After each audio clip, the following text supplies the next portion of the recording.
Real quick before we get into the interview. One of the first exercises I run with executive teams is mapping their business portfolio to visualize the current work in progress and how it aligns to the overall business strategy. Now, without exception, every time I run this exercise, the gap between the current state and desired state is far wider than every executive believed, hoped, or even imagined. I've put the exact template to use, how I do this, and made it free for all of you to download by following the link in the comments. Go get your copy and let me know how it goes. Now back to the show. Welcome to the Unlearn podcast. On this show, I'm delighted to be joined by Mike Morell, founder and managing partner at Riviera Partners. And Mike has over 2 decades of experience in executive search. Riviera Partners is a top technology recruitment firm based in Silicon Valley, San Francisco, and New York. For any time I've ever had to reach out for executive search, Riviera has always been the business that many of my network have recommended to me. And Mike's story is fascinating, not only how he started the business with his co-founders, but how he found his way even into executive recruitment. Starting off as a technology career, he worked on everything from building satellites and engineering very hard problems. And it was only through the experience of a horrible interview that drove him to have an aha around building an executive search company. Today, many of the world's leading companies reach out to Mike and his team to find hard-to-find, very important key high-stakes hires and lead what he's learned through relationships to build these great businesses together. This is a fascinating show for anyone who's interested about finding their next role, what it takes to build relationships and great businesses over the long term. So let's hear how it got started for Mike. Enjoying the podcast? Don't forget to subscribe and follow us on YouTube. This way, you won't miss any episode and it greatly supports our podcast. How I got into search. It's actually somewhat random. Quick background. So I was a military officer, so I did ROTC. First assignment was in Los Angeles. Spent 4 years kind of building and launching satellites for R&D, and then realized that I wanted to get out into the commercial sector. So I found my first gig actually through a recruiting firm that focuses on junior military officers. Found me my first role as a regional sales rep selling technology. And at the time, that was kind of where I learned, kind of the selling, the art of selling, relationship management. It was all, enterprise grade sales. About 3-4 years into that, got a random call from a recruiter that said, "Hey, would love to grab coffee." Long story short, had coffee. She showed me a couple opportunities. This was around 2000 timeframe. And it was just the most awful experience I've ever had. She sent me to the wrong location for the interview. This is pre-Google and everybody. Oh yeah, I remember. Yeah, right. Sent me a package with the wrong information on the company. So I showed up an hour late, prepped on the wrong deal. Somehow I got the job nonetheless. Turned out to be a great opportunity. But on the first day that I started this new role, I was talking to my manager and he had asked me what my experience was with this recruiter. And I gave him kind of a unfiltered view. And then he talked about kind of how many fees he had paid for and what a terrible experience he had had. And that's where really kind of the light clicked. My undergrad in engineering, master's in ops research, selling experience. And I thought there had to be a better way to deliver a great experience and help people, because I got none of that in my process. So that was really what got me on the path of looking out and seeking opportunities in search. So I spent the first couple of years doing contingency search, so working with engineers, and then realized very quickly that it was still lacking that relationship component that I was really used to in enterprise sales. And so my partner and I, Ali, we played rugby for 6 years, 7 years before we started Riviera. but we, serendipitously kind of found ourselves at this crossroads where we decided to do something together. And that was really the genesis. There was a third partner that is no longer with the firm, but the three of us got, Riviera going. And I think that was 22 years ago. Yeah, no, super story. I love when the inspiration comes from one of these sort of, I guess, less than ideal experiences that people have, right? You often hear that when they're building great products, building great businesses, that they have this sort of terrible experience where it's a real prompt for folks to go, there's got to be a better way, And so how did you start to explore that space then? Obviously from that moment of showing up an hour late, so good, wrong deal, wrong job. Still got the job though, so well done on that one. I can imagine the chat you had then. Yeah, but, it was interesting. Great icebreaker. For sure. But how did you start to explore that domain then and start to get your head around it? Because it's a far cry from launching satellites to finding people like their ideal roles. Indeed. I think it really started by just asking around. It didn't seem like there was a high barrier to entry. So from that standpoint, I felt like I should be able to enter the space with, very little friction. And I didn't think, I was selling very complicated, systems, and which sometimes took year and a half, 2 years to build in. And so patience I had the patience to kind of develop these relationships, but I said it couldn't be that complicated. And so I started asking around, and a friend of a friend, which obviously if you've recruited before, that's usually how the best opportunities are surfaced. Absolutely, Connected me with a friend of theirs that they had known for a number of years. And in my mind, I was going in trying to just do some discovery and some, create my own personal PRD, and ended up getting sold on the opportunity and worked there for, about a year and a half, and realized I just wanted to do this on my own. So networking, I guess, was at the, forefront of discovery. And then once I figured out how the game was played, I decided I wanted to, really build a firm and do it differently. There's one word you said to me a second ago, though, that really just instantly struck me, and it's patience, right? Like one of the classics, right, of enterprise sales. Like the moment I think of enterprise sales, I'm thinking long feedback cycles, hard work, 25 people that have to sort of know or be involved in the deal, everyone getting on board, finding alignment, and you're sort of outside the boundaries of these businesses that you're trying to work, right? And it can feel infuriating to a certain point about trying to move these often sort of big deals or very important strategic deals along. So when you said patience, it's just one word that like I actually really struggle with in that world of trying to, like, whether it's anything, right? I often think enterprise sales is very similar to fundraising. When you're starting startups, raising money, like it takes time. You got to build the networks, the relationships, selling big enterprise deals of software, right? But as you say, like building these sort of human capital, if you will, deals as well. So talk to us a little bit about patience deals, because that's something that's fascinating to me. Got it. So I think there was a point in my first job coming out of the military where I didn't know any better. I didn't know what right. So there was a little bit of that, kind of, that point of my career. I didn't know that things should happen at a certain rate or not.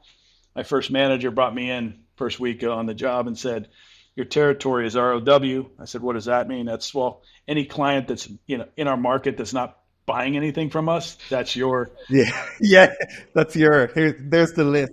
Like Gary Glenn Ross. That's a great list. And so I think part of it was I wanted to be successful. I wanted to, make a difference. And fundamentally, a little bit was just ignorance, right? I didn't know any better. But what I found was I would go in and get questioned by my manager. "Why are you spending time here?" I said, "Well, isn't this about relationship building?" And if you play the long game, this is my view. If you play the long game, adding value and staying connected with folks over time, when an opportunity presents itself and you're kind of above this level of like mind share, right? You're going to at least Yeah. have a shot on goal. And I learned that very quickly is, the patience was really about, I don't have a relationship. I need to build it. So therefore I need to kind of account for, I'm not going to, close a sale next quarter or next month. I know that these things are going to take time. And oh, by the way, my competition has been working those same relationships for years before me, right? So that's kind of how I was just trained in the early days of selling, which was always add value before you try to expect, to extract value out of a relationship. And in spades, that's like the world of search, right? We're constantly, like, our currency is relationship, right?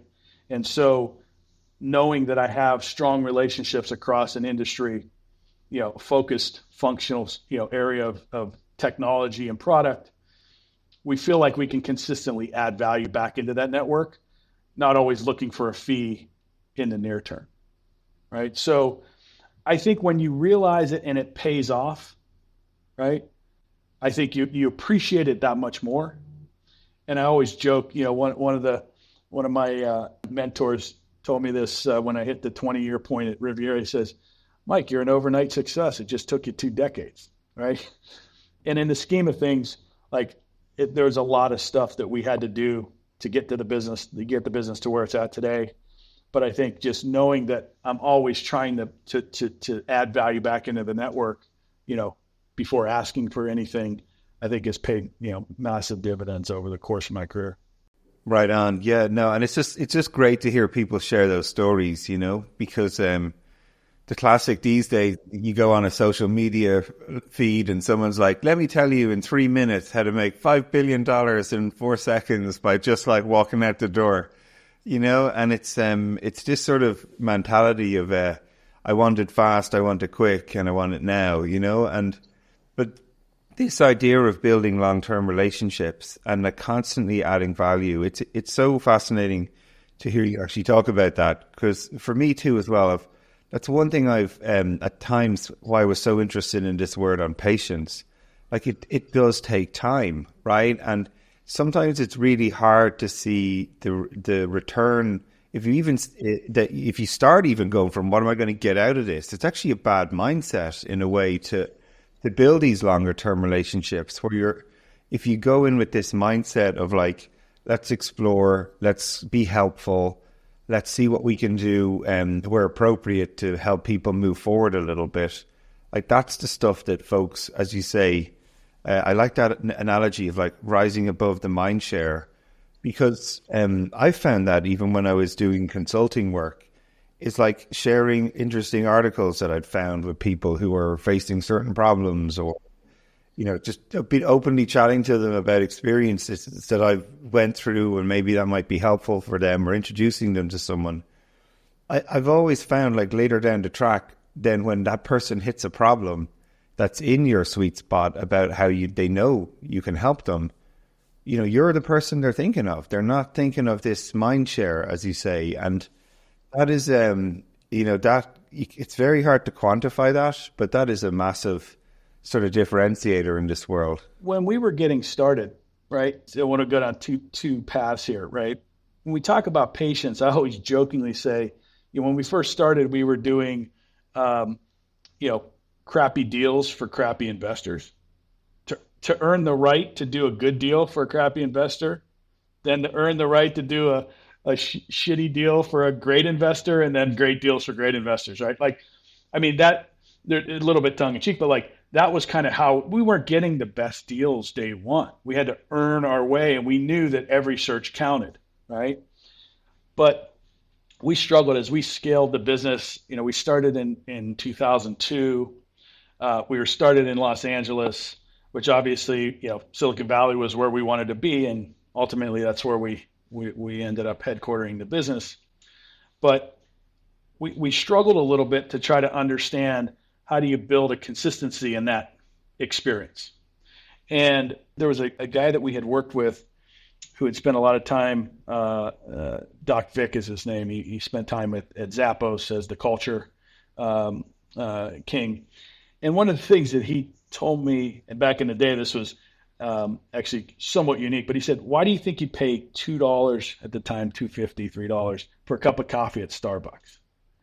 Coffee's a commodity. Everybody pays roughly the same for their beans. And he said, it's because you have that experience. And now, obviously, a $2 coffee, $3 coffee would be, table stakes. I mean, most of these things are, much more expensive. But when you go in, it's a consistency of how you feel coming out of that, that venue. And so for us, that was really what it was all about, which was how do we consistently deliver, a great experience, and then how do we help, those folks reach their potential. And that's like internal folks, external partners, candidates, clients.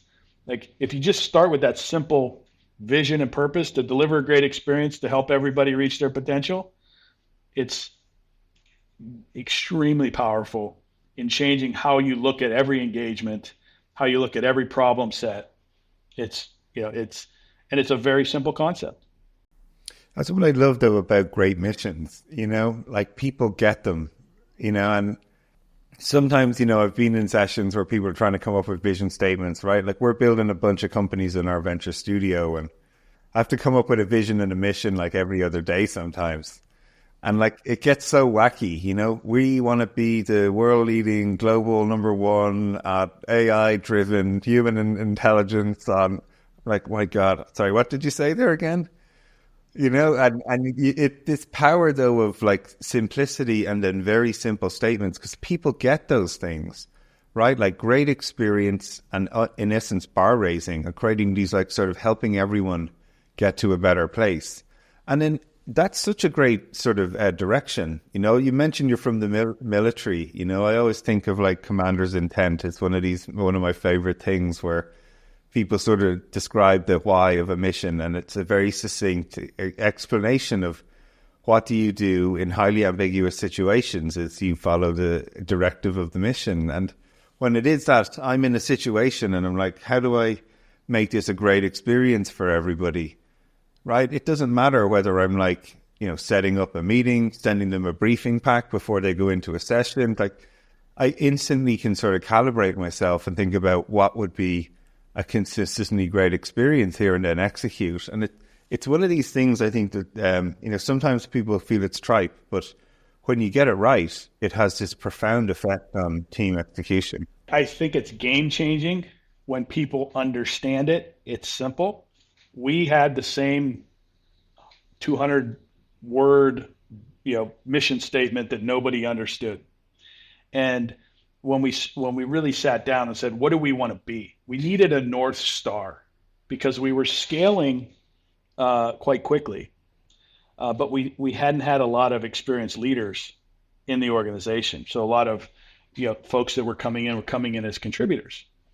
And so you can imagine if I've got a team of 20, if I have to make a decision on every step, every interaction with the client, every interaction with the fee agreement, every kind of negotiation, I just run out of cycles.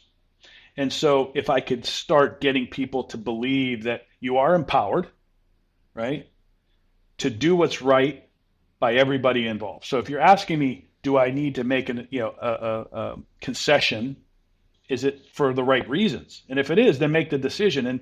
And very quickly people start to feel empowered, and they're just saying to themselves, is this the best experience? And am I helping people and companies reach their potential? And if you're doing that, then I cannot argue with that unless it's all facade and I don't believe in the vision and purpose, which is not the case. But if you do, life becomes much easier, and everybody kind of understands, that if you live by that, vision and purpose, it's game changing.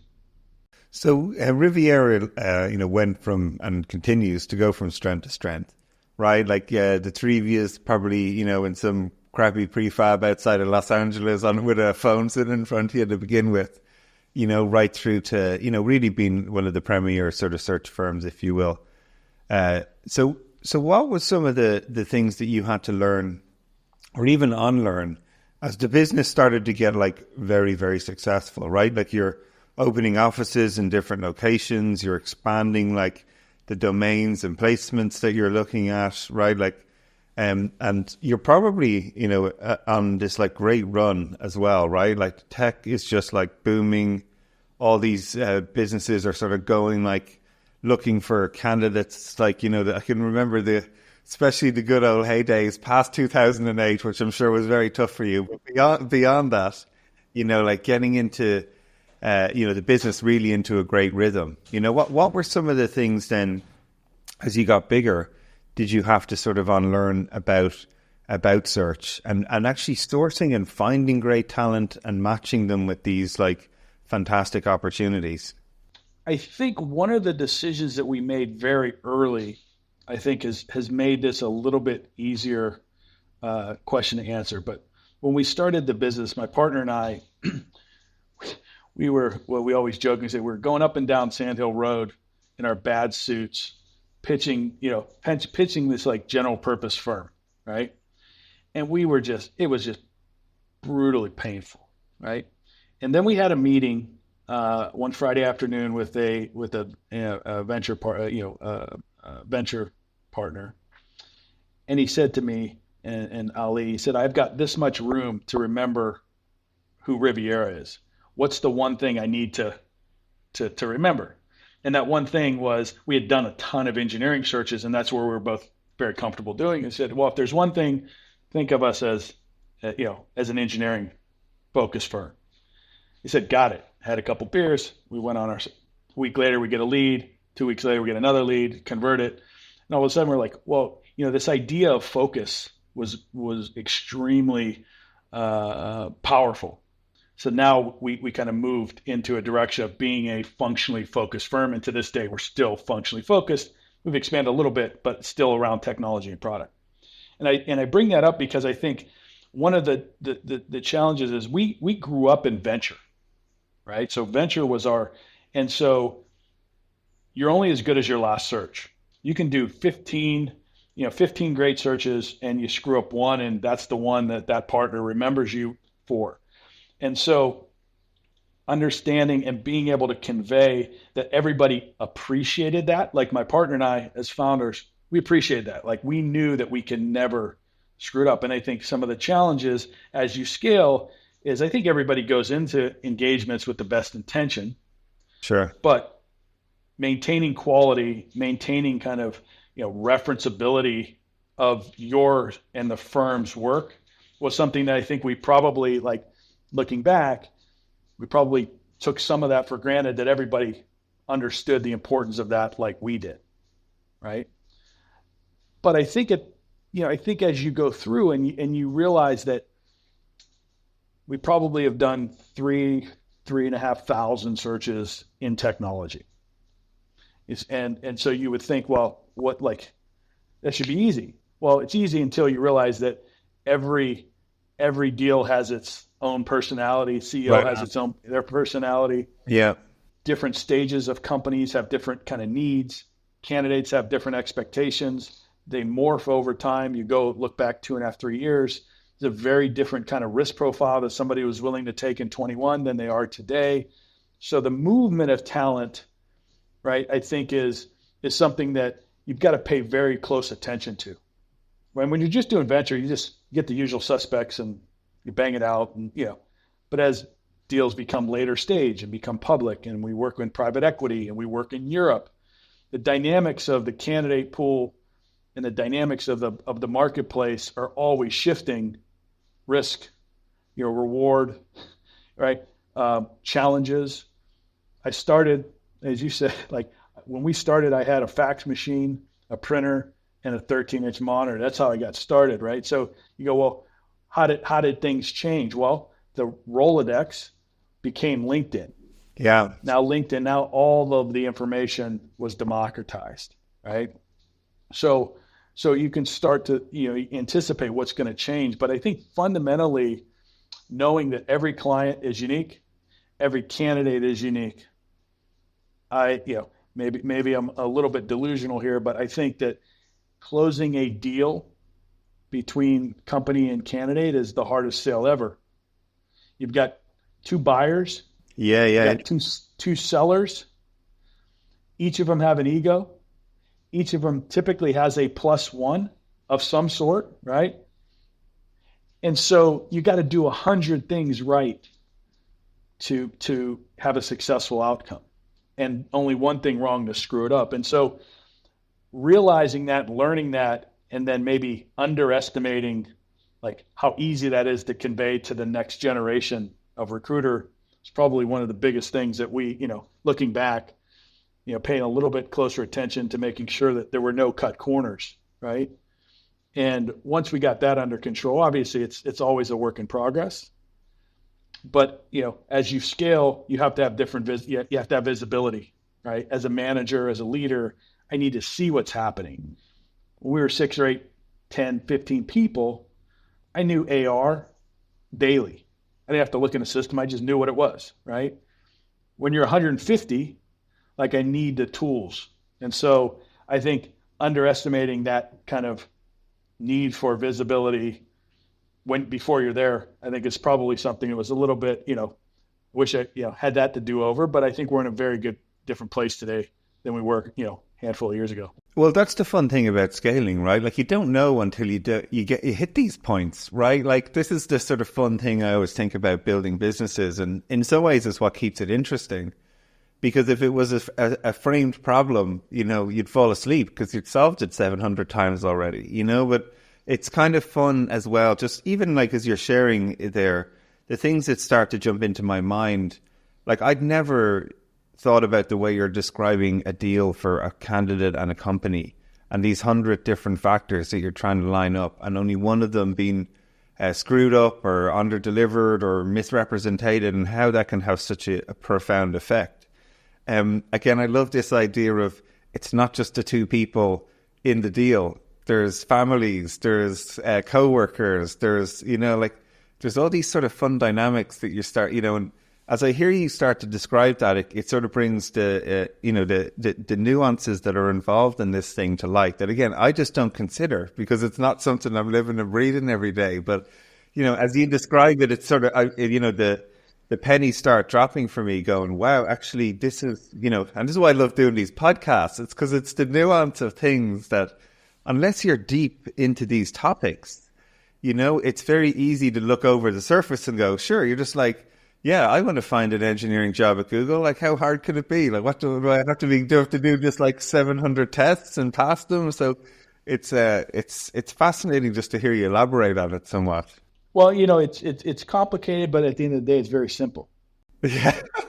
There's only maybe 6 things that people care about in making a decision, right? Yeah. But one, you have to appreciate those 6 things, right? You have to be aware of what actually matters, right? We always talk about compensation, but compensation in most cases is really to make up for a gap somewhere else in the hierarchy of needs, right? And so I think that is very, if you're not doing it over and over, you start to miss those patterns. And I think that's where we come in as experts in kind of the functional area of technology and product is, it's not that we're smarter. We've just seen the patterns emerge. And I know that if I hear this, that likely means that. And if that is something that's disadvantageous to my client, they're likely not going to pick up on that. Right. And, I just went through an exercise where client, was extremely focused on a really, really senior leader, but they're like a mid to late stage privately held company. I said, look, I know you got a great story and I know you can sell a whole bunch of upside.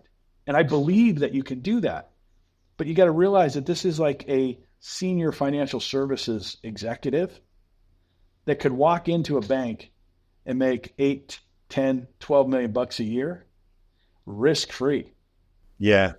Like you have to understand that like, it sounds good. They're saying all the right things, but fundamentally he has to go home and tell his significant other, hey, I'm going to take this deal for $500K with hopes that, could turn into 40 or 50 down the road, or I can go take this job for 10 million cash every year, to show up. Now, again, it's not that simple, but you get the, and so the both, understanding that like you can spend a lot of time chasing down candidates that either are not right or not gettable, right?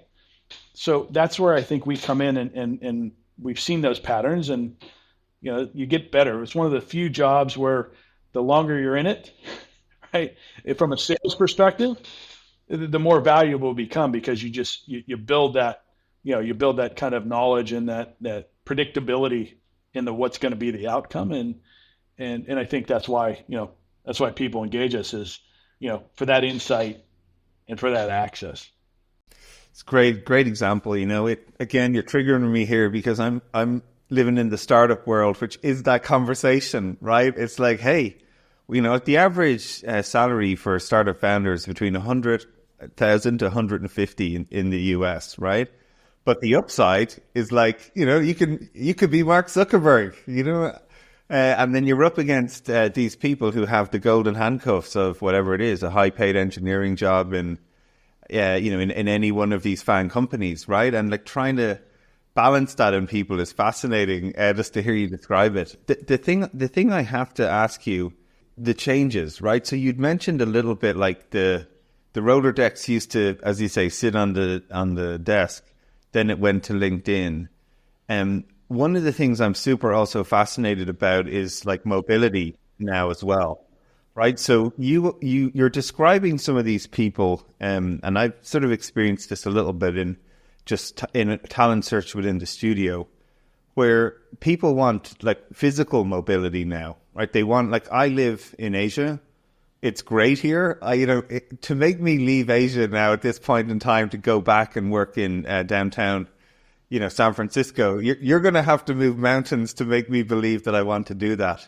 So I'm curious what you're seeing, like right at these, as the caliber of people you're describing here, right, where they've got sort of career mobility, if you will, right? And what are some of the patterns you're seeing in that space? Because it's fascinating to me about this sort of topic about where people want to work, how they want to work, especially if they've got a little bit of maybe equity in terms of career equity in the bank, where they're like, they can make choices, they have some agency. So what are some of the things you're seeing there? Well, I think it depends on the role that you're in. I think there's certain roles that I think remote or flexible kind of working arrangements will be the norm for years to come. I mean, I'll go back to March of 20, right? Before the world was shut down. The moment. Yeah. Yeah. And if you asked me, like, do you think you can operate this business remotely? Yeah, right. You personally. Yeah. No way. Because how am I going to meet candidates? How am I going to meet clients? How am I going to develop the team around me? Like, this is very much, search is very much an apprentice-like business, right? And prior to March, 19th, 18th, 19th, when the world shut down, I didn't have a setup at home, right? So for me, I got my work done at the office, and when I went home, that was kind of home time. Obviously, I would have my phone and stuff, but like, I would not do, because I needed to be in the office feeling that energy. Well, the world shut down. 3 or 4 weeks went by. I had like a picnic table and a IKEA chair until I couldn't walk straight. And then my wife says, you might be here a couple more weeks. It might be a month or two. You might want to go get that stuff. But I say that because back at that point, I would have never considered that we would be able to make the business run like remote for a year and a half, right? I never thought that clients would hire people without ever meeting them in person. And somehow that time between like March of 20 and call it the beginning part of 22, we had clients. We'll take candidates anywhere they live, right? So it went from everybody needed the expectation was you're on site. Then it went to, well, we can make this work without being on site. Everybody got ecstatic and said, well, forever we're not going to have offices. And I think that then it started to come back. In some vertical markets, right, sooner than others, cities different, but we started to see this kind of hybrid. And so I look at it and I say there's different companies. So there's companies that have been around that were, on site, went remote. Now they're kind of dealing with this hybrid-like environment. There's companies that have started remote or were remote when COVID happened and remain remote. And then I think those that were, in person are now saying you need to be here at a certain level. You need to be here. So I think it's a mix. I think it's geographically driven. I think the market in New York is very different than San Francisco, which is very different than the west side of LA, which is very different than Europe. I visit our Europe office. We've got 20, 25 odd folks in Europe that could do the same thing we do here. They're in the office every day, right? Yeah. Maybe they'll kind of, skip every other Friday, but they want to be around. So I think it just depends on a lot of things, and I'm seeing it happen. But I think from a leadership perspective, it went from, maybe once a month to they probably need to be here 3 or 4 days, right? And if you're looking if you aspire to develop and grow and take on additional roles, you got to be around the center of influence and the center of power, right? I think two similar candidates, one next to the VP or next to the CXO, and one 350 miles away, remote. I know who's probably going to get a shot on goal, right? And so we went back. We've kind of asked people to come back, to all of our offices a few days a week, right? And you just see things happen differently. So a lot of it's also about the type of business, right? I think there's certain roles and functions that can operate pretty effectively remote, but I don't think that there's a theme. I think the theme is that there's no theme, right? It just depends on a lot of elements. And yeah. One more to your 101 factors about getting the right deal done. So looking forward then, just for you, what are you most excited about when you think about search? What does the future look like? There's been technology innovations, there's been the shift in people's working locations. What are some of the things you're most excited about? What I always look at is, the market's always going to change. So whether it's remote or not, whether it's, cloud or old client, things are going to kind of consistently change. And I'm really looking forward to seeing what happens.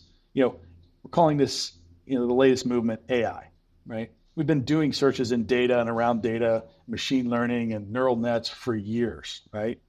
But I think it's the first time where it's actually been kind of democratized to the masses of the power of, machine learning and data, right? Yeah. And so I'm very interested and very excited about what that kind of holds, right? Search aside, obviously we're very excited about there's opportunities, there's new companies being founded, there's big companies doing transformational initiatives. But I always why I got into this business outside of that poor experience was I just love technology, right? And if you look at it, it's just at a very interesting time in the industry, right? That feels a lot like 3 or 4 other times, you go back to mobile or social or consumer, this feels like it's going to have bigger impact on more people, right? And being at the center of that and helping these companies, reach their potential is massively exciting for me and those around me. I think if that's part of this is we're constantly looking at new companies, new challenges within existing companies, and realizing that this technology that we're terming AI has massive implications. Now, both positive and negative, right? I think, and I'm really anxious to see how that kind of increases our ability to look at. We've been talking about this idea that search in general is never going to be automated completely, right? It's never going to be old school. It's this combination of man and machine. And I think the more insight, the more data we can aggregate and put our kind of lens on it, I think the more interesting it gets on what we can do internally, not just external tech, but what we can do internally. And so I think that no recruiter will ever tell you they love data entry, they love activity, monitoring. Nobody likes that. So there's some opportunities for us both internally and externally to really kind of take this new technology and leverage it in a way that, to me, it feels magical. Yeah, well, listen, it's been amazing to hear you share your stories. If anything, talking about the man and machine, just the predictability, the sensors that you've sort of built into how you create these deals, find these opportunities, match folks. I just don't think you can automate that kind of stuff. So it's always fun to hear about how you're thinking about these things, how you've done it and will continue to do it. And look, super grateful for you sharing. It's My been pleasure. a fantastic show to hear all your insight. And again, I'm sure Riviera will continue to go from strength to strength. And thank you very much for sharing those insight with us. Thank you. Thank you. Appreciate it. Thanks so much for listening. If you found this episode useful, make sure you subscribe on Apple Podcasts, Spotify, or your favorite podcast app. Please consider leaving a rating or a review, as it helps others find our podcast. For more episode and details about the show, visit barryoreilly.com, and we'll see you on the next episode.